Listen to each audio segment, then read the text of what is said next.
Salam sejahtera Malaysia, denyut nadi suara rakyat bergema di channel ini. Saya ada dua soalan yang tuan-tuan dan puan-puan boleh WhatsApp pula, boleh balas di ruangan komen.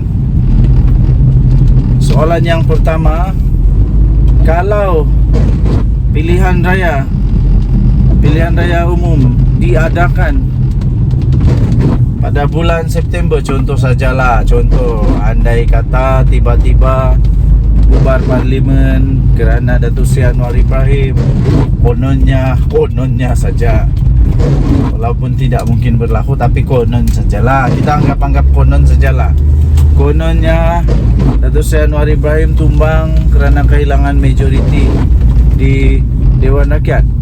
Kalau pilihan raya diadakan pada bulan September, katakanlah, pada pendapat anda siapa yang bakal menang dalam pilihan raya itu?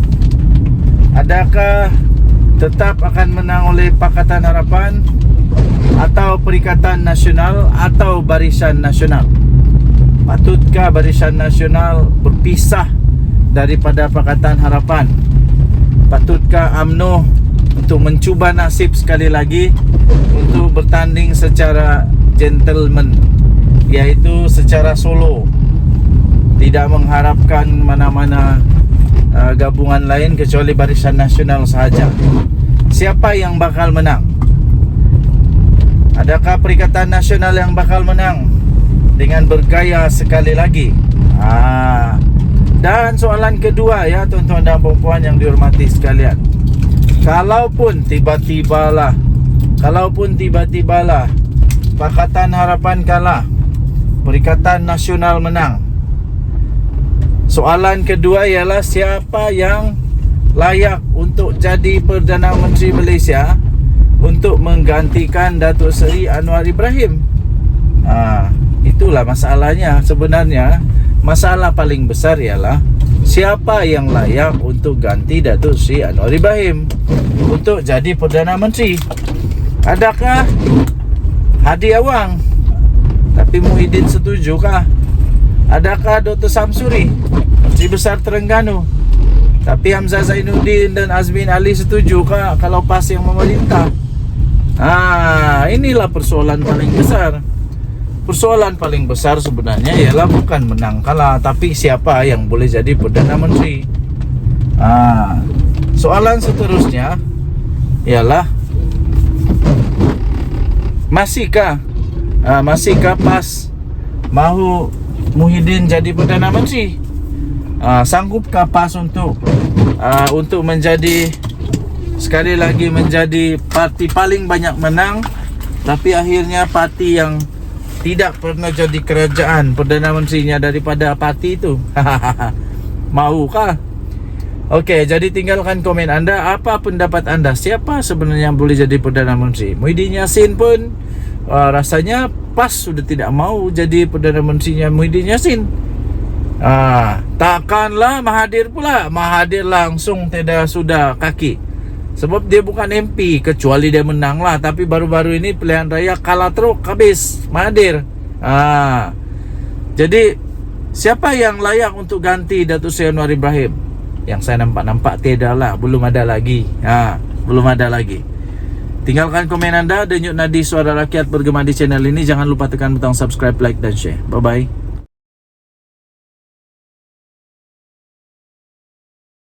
Kali pertama kerajaan Malaysia berurusan tahun 2012.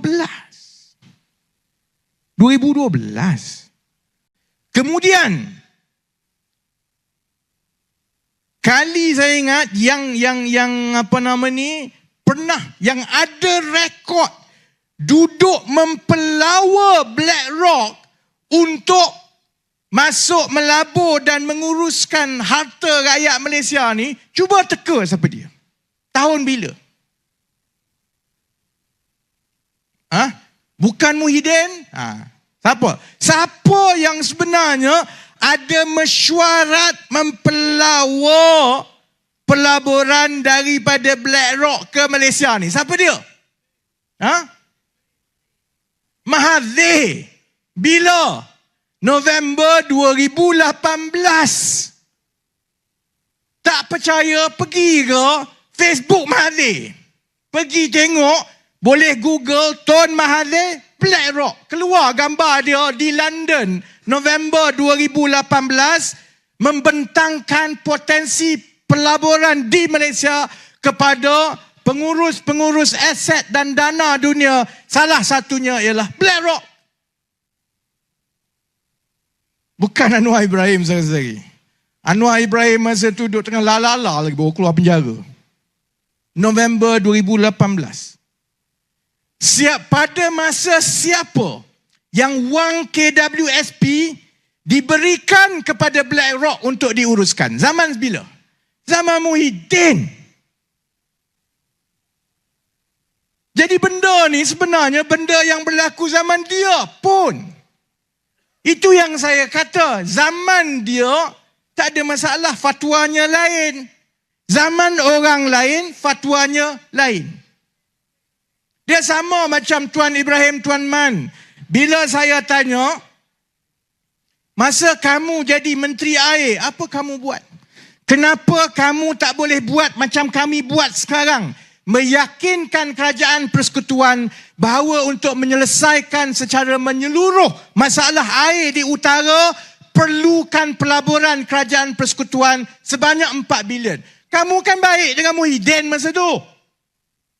Kenapa kamu tak boleh buat? Dia ada fatwa baru terus. Fatwa dia, Rafizi ni kena pergi sekolah. Aku pergi sekolah lagi tinggi daripada dia lah. Dia kata, Rafizi ni tak faham. Tanggungjawab air ni ialah tanggungjawab negeri, bukan tanggungjawab persekutuan. Dia kena baca perlembagaan persekutuan. Macam mana masa saya jadi Menteri Air, saya nak campur tangan dengan soal air, kerana air ni ialah tanggungjawab negeri. Tengok tak kluk-klek fatwa dia. Orang Kelantan tengah kata kluk-klek. You know?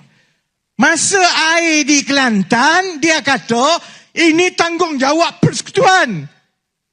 Kerajaan Kelantan ni kita tak ada duit.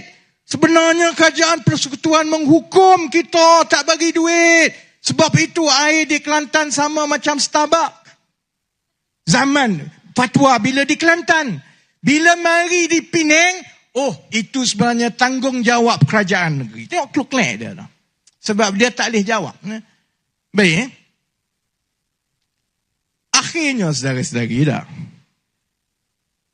Kita dah tengok siapa yang mula-mula jumpa dengan BlackRock, mempelawar BlackRock ni dengan potensi pelaburan di Malaysia. Tun Mahathir sekarang ni bukan calang-calang orang. Tun Mahathir ni ialah penasihat kepada SG4. Penasihat ekonomi kepada kerajaan-kerajaan di bawah Perikatan Nasional. Mana Sanusi? Kamu kan hebat dan berani. Sultan pun kamu boleh maki. Takkanlah Mahathir kau tak boleh tegur. Kenapa Tun mencemarkan ni maruah Islam dan PAS? Tun yang dulu pergi jumpa dengan BlackRock tahun 2018. Satu benda, satu ayat tak keluar. Sanusi pun tak kata. Menteri Besar Perlis pun tak kata. Menteri Besar Kelantan tak kata. Yang paling cerdik antara Menteri Besar dia orang yang Terengganu pun tak cakap.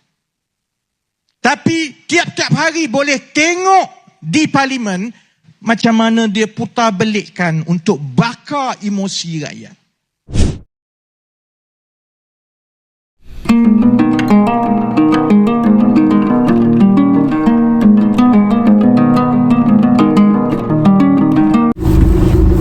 Salam sejahtera Malaysia, denyut nadi suara rakyat bergema di channel ini. Saya teringat dengan menantu Muhyiddin. Sebab bukan main sekarang Muhyiddin, bukan main di dalam dia punya ceramah, bukan main dia cuba untuk ajar macam mana mentadbir negara. Dia cuba ajar macam mana jadi Perdana Menteri yang bagus. Dia cuba ajar macam mana untuk jadi Perdana Menteri yang bagus. Dia cuba ajar macam mana untuk membantu rakyat. Tapi yang saya heran, hebat-hebat cakap Muhyiddin, hebat-hebat cakap Muhyiddin itu, tapi dia tidak pun dapat tangkap di mana menantu dia. Dia tidak pun dapat pastikan di mana menantu dia. Yang saya kesian tahu, yang saya fikir nih. Sebab saya pun suami, saya ada istri kan. Jadi saya pun fikir, apa perasaan istri menantu Muhyiddin nih? Ditinggalkan begitu saja, lari daripada Malaysia, tidak mau balik Malaysia. Muhyiddin tidak kesian nggak kepada anak dia yang ditinggalkan oleh suami? Muhyiddin tidak risau kah? Jadi kenapa Muhyiddin boleh ajar macam mana untuk mentadbir negara, kalau dia sendiri pun tidak berjaya untuk dapatkan menantu dia? Macam mana dia mau urus negara kalau keluarga sendiri pun tidak dapat diurus? Begitulah orang-orang cakap, begitulah kawan-kawan cakap. Dan saya pun fikir begitu juga. Pendapat saja, itu pendapat. Macam mana Muhyiddin mau urus Malaysia kalau keluarga dia pun dia tidak dapat urus? Kalau dia tidak boleh pujuk pun, menantu dia? Macam mana dia mau pujuk investor, pelabur-pelabur dari luar negara untuk melabur di negara Malaysia, untuk datang ke Malaysia, kalau menantu dia pun dia tidak dapat pujuk? Macam mana dia mau buktikan dia Perdana Menteri bagus kalau menantu dia pun dia tidak dapat pujuk?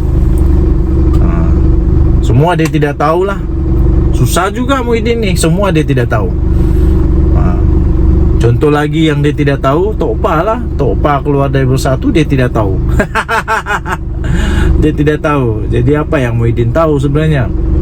Apa yang Muhyiddin tahu?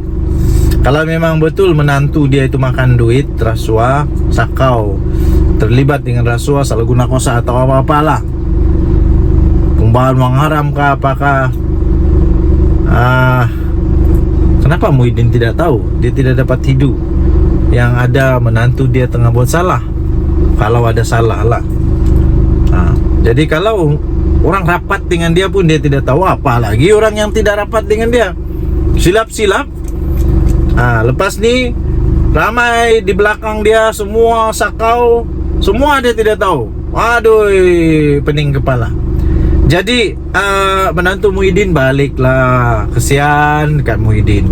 Muhyiddin kena hentam habis-habisan pasal engkau tidak balik Malaysia. Muhyiddin kena hantam mati-matian, habis-habisan, memalukan, dimalukan, macam-macam lah, kerana kamu tidak berani untuk berdepan dengan realiti. Kalau betul, takut apa? Kalau tidak bersalah, mau takut apa? Balik sajalah. Kecuali kamu takut kerana kamu bersalah, itu saja. Tapi ingatlah bahawa ada undang-undang di dunia, di Malaysia, dan ada undang-undang akhirat. Terlepas di dunia, belum tentu terlepas di akhirat. Denyut nadi suara rakyat bergema di channel ini. Jangan lupa tekan butang subscribe, like dan share. Bye-bye. Salam sejahtera Malaysia. Di mana Jolo? Woi, di mana Jolo? Ada kawan tanya saya, Jolo sudah kena tangkap kah? Jolo sudah kena tangkap kah? Sebab tiba-tiba ada berita, kalau saya tidak silap, saya ada baca berita, Jolo bayar balik berapa ratus juta kepada Malaysia itu. Tapi di mana Jolo? Kita mendoakan semoga Interpol, semua polis di seluruh dunia dapat bekerja sama mencari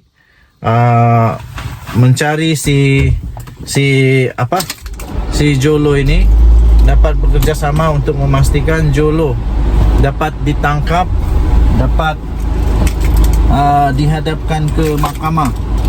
Kita harap-harap supaya Interpol dapat tangkap dia.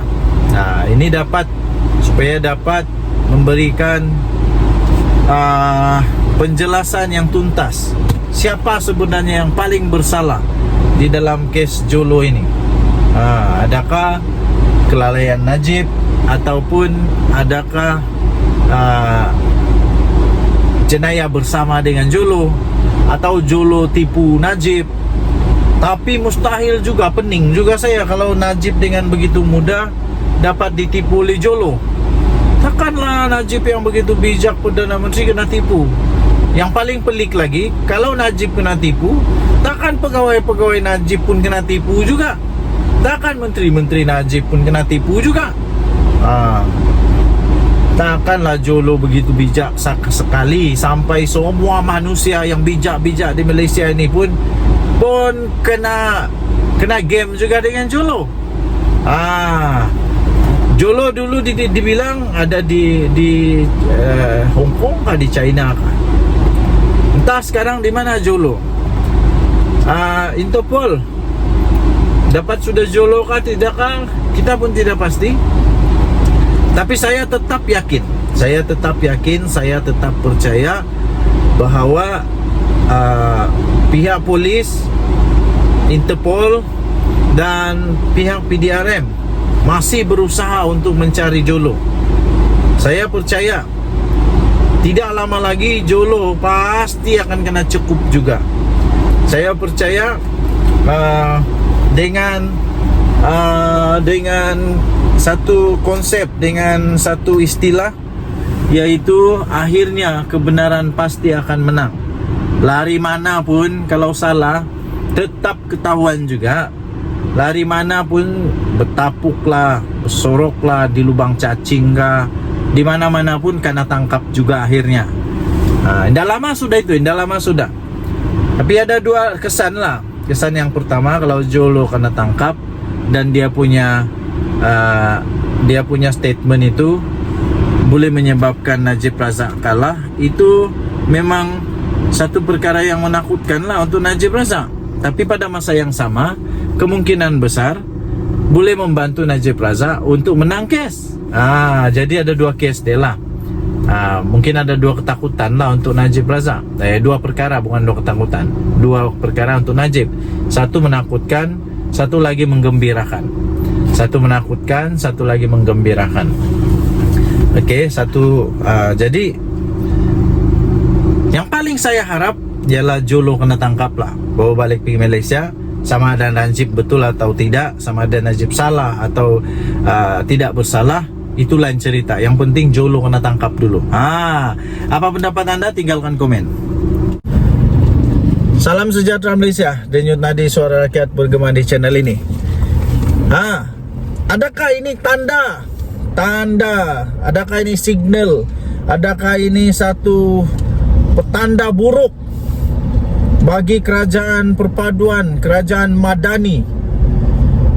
Adakah Zahid Hamidi, Tok Matasan dan geng-geng yang lain dalam UMNO bersedia untuk menarik sokongan daripada Datuk Seri Anwar Ibrahim?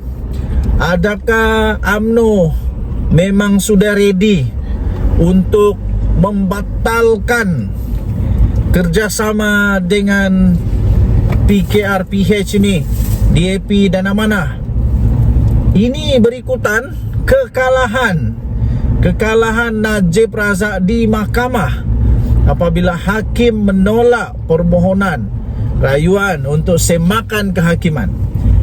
Pada saya senang saja, sama ada UMNO keluar atau tidak dari kerajaan. Kerajaan ini tak ada apa-apa pun terjadi. Paling-paling pun hilang apa nama ni, majority 2/3 itu saja. Kerana kalaupun UMNO keluar, tapi majority muda yang ada pada Datuk Seri Anwar Ibrahim tetap ada. Dan pada masa yang sama, tidak lagi dibenarkan mana-mana ahli politik, ahli parlimen atau ADUN untuk melompat parti dengan suka-suka, sebab sudah ada akta lompat parti. Kecuali satu parti itu buat keputusan untuk boikot, untuk gulingkan Datuk Seri Anwar Ibrahim, okeylah. Tapi adakah Sabah dan Sarawak sedia untuk bekerja sama dengan PAS dan bersatu. Saya pikir itu adalah satu keputusan yang hampir mustahil. Apalagi Sarawak. Sarawak memang sudah menyatakan, sudah mereka pernah nyatakan dorang punya keputusan, betul-betul keputusan dorang bahawa diorang tidak mau bekerja sama ataupun tidak mau kalau PAS bekerja sama dengan mana-mana parti di Sarawak ataupun menjadi sebahagian daripada kerajaan yang ditakbir oleh PAS. Tidak. Itu dulu kan. Jadi tuan-tuan dan puan-puan yang dihormati sekalian, nampak gayanya UMNO sekarang di tengah jalan yang banjir. Jadi mereka berada di divider yang tinggi sikit. Ayak dah tinggi ayak dah sampai hidung. Dah sampai hidung, nak lemah dah. Mau lemas-lemas sudah, tapi dah juga lemas lah. Jadi orang bilang hidup segan, mati tak mau. Tapi nasib baik UMNO dalam kerajaan sekarang. Saya fikir UMNO perlu membuat keputusan yang penting, yaitu terus berada bersama dengan kerajaan. Sebab kalau dia keluar daripada kerajaan, dia mau bersama dengan siapa? Mungkin dia boleh bersama dengan PAS, tapi mau lagi kah dia orang kena game-game mulai PAS? Yang paling penting, maukah Zahid Hamidi bekerja sama dengan Muhyiddin Yassin? Maukah Zahid Hamidi bekerja sama dengan Muhyiddin Yassin? Pada masa yang sama bekerja sama pula dengan Atuk Mahathir. Aduh, kita akanlah kena game kali kedua lagi, atau kali ketiga lagi, atau kali keempat lagi. Ingat dulu siapa game siapa. Saya fikir Muhyiddin tidak akan bersedia untuk bersama dengan Zahid Hamidi kerana dia pernah kena game oleh geng-geng Zahid. Ingatkan lagi waktu Zahid Hamidi, waktu Muhyiddin Yassin terpaksa bubarkan parlimen, terpaksa letak jawatan, terpaksa dia letak jawatan sebab dia kehilangan majoriti yang disebabkan oleh MP UMNO lah. Lepas itu Ismail Sabri Yaakob jadi Perdana Menteri. Geng-geng yang sama juga yang minta supaya dibubar parlimen. Bubar parlimen dengan cukup yakin, overconfident, kalah teruk pula UMNO. Inilah yang terjadi dengan UMNO. Jadi saya pikir kalau UMNO keluar dari kerajaan, mereka sebenarnya sedang menggali lubang untuk memasukkan otak di dalam itu. Jadi kalau mau survive terus, saya fikir mereka perlu bersama dengan Datuk Seri Anwar. Tapi kalau UMNO betul-betul keluar, bagus juga sebenarnya. Kalau UMNO betul-betul keluar, bagus juga. Tidak adalah yang perlu ditanggung oleh Datuk Seri Anwar Ibrahim, yang dipakai oleh ahli pembangkang untuk kenakan senjata, untuk kenakan Datuk Seri Anwar Ibrahim. Denyut nadi suara rakyat bergema di channel ini. Jangan lupa tekan butang subscribe, like dan share. Malaysia kita punya, cinta Malaysia ku, kita jaga kita. Kita jumpa lagi, bye bye. Salam sejahtera Malaysia. Denyut nadi suara rakyat bergema di channel ini. Indahnya pantai ini, berada di pantai Malibu sekarang. Bercuti-cuti di Malibu lah sangat. Di Hawaii lah sangat. Okey, kita berada di pantai yang cantik, indah. Okey. So, apa cerita dengan PRK Sungai Bakap? Okey, tapi sebelum PRK Sungai Bakap, saya nak cerita tentang apa yang terjadi di dalam PAS sekarang ini, dalam Bersatu sekarang ini. Nampaknya memang agak kucar-kacir Bersatu dan PAS sekarang ini. Apa tidak kucar-kacirnya? Sebab untuk menang di pilihan raya di Sungai Bakap dan Nenggiri pula, kita mau cakap sekarang ini di Nenggiri.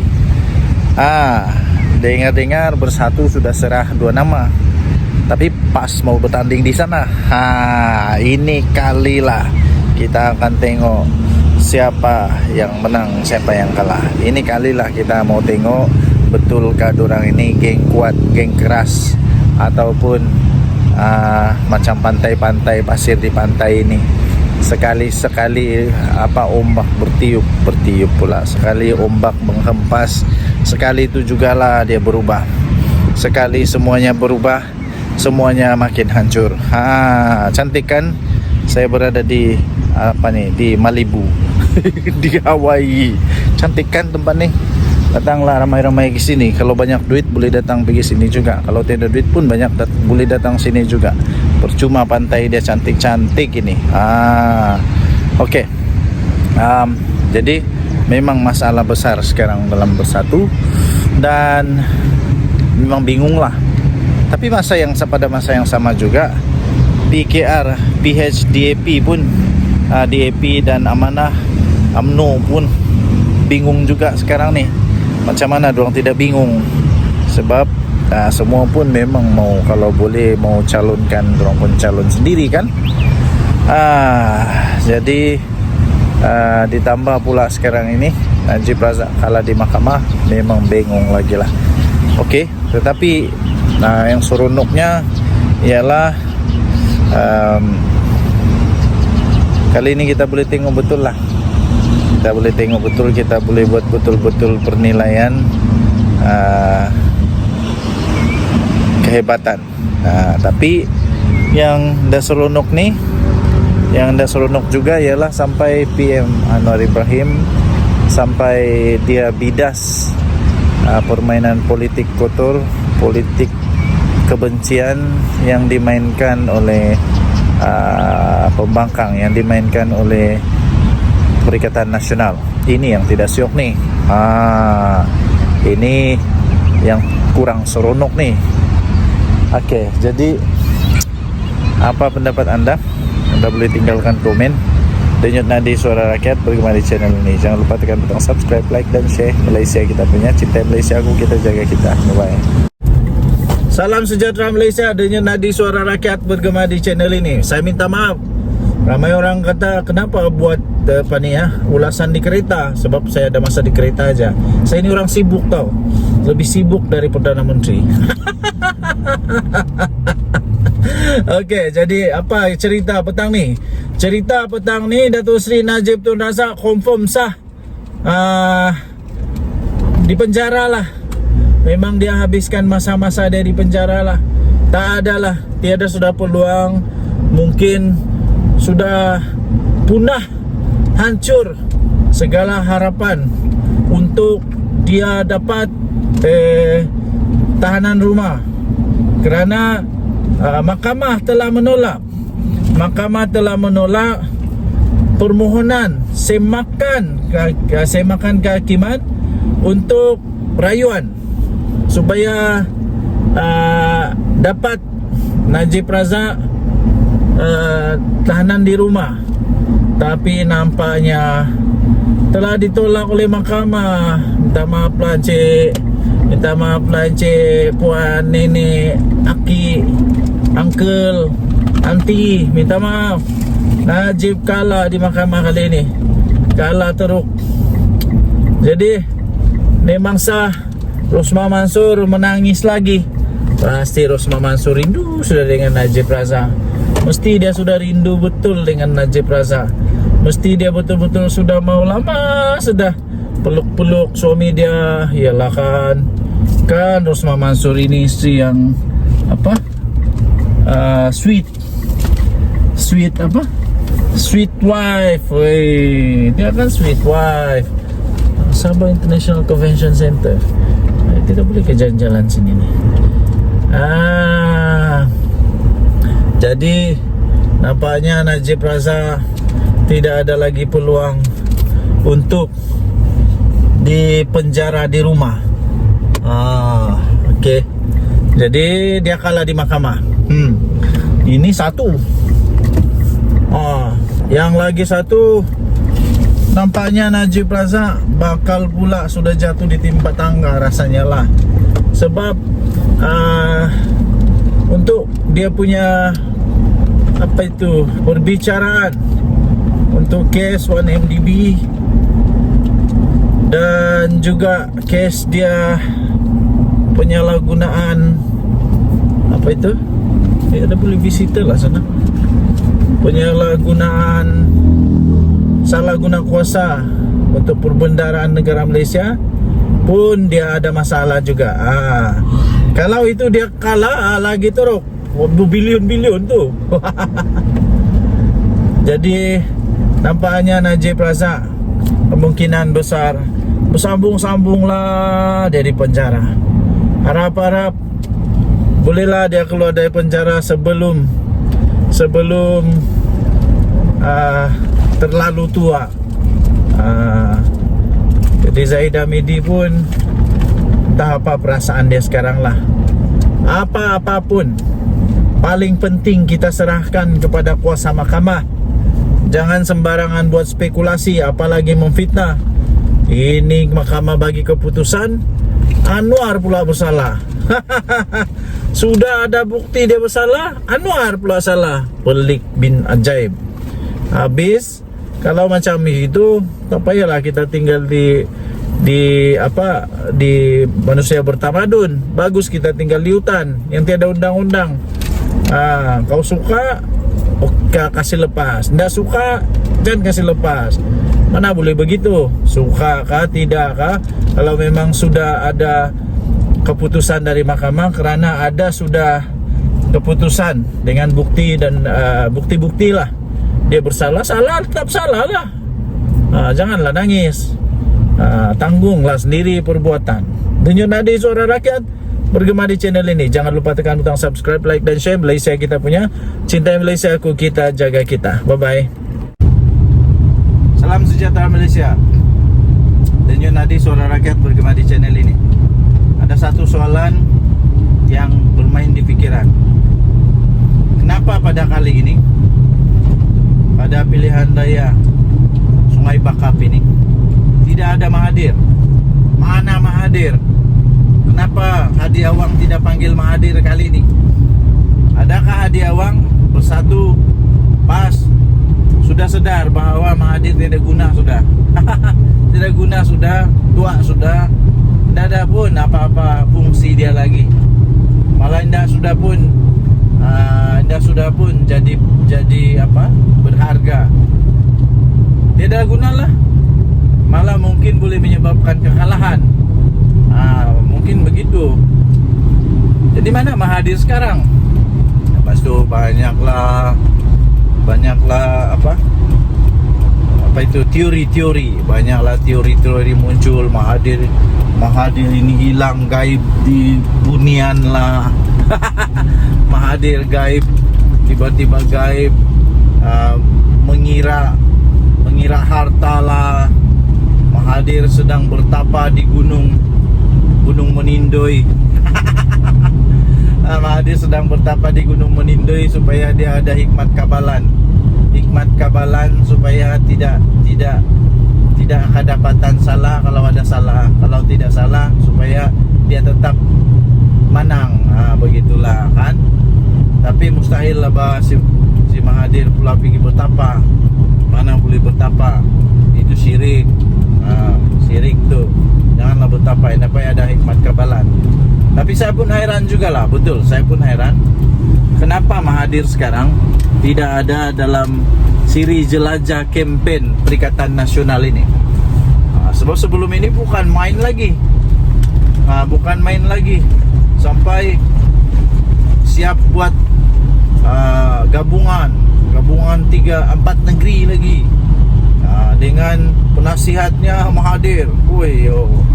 Yang selama ini Mahathir selalu dicakap Maha Firaun lah, macam-macam lah. Tapi tiba-tiba jadi penasihat yo. Jadi itu dulu. Sekarang tiba-tiba Mahathir hilang. Jejak Mahathir betul-betul hilang. Mungkin perlu buat jejak kasih, ataupun mungkin boleh buat kuis dia di mana Mahathir. Macam di mana Jujambul lah. Begitu. Jadi baguslah, saya setuju.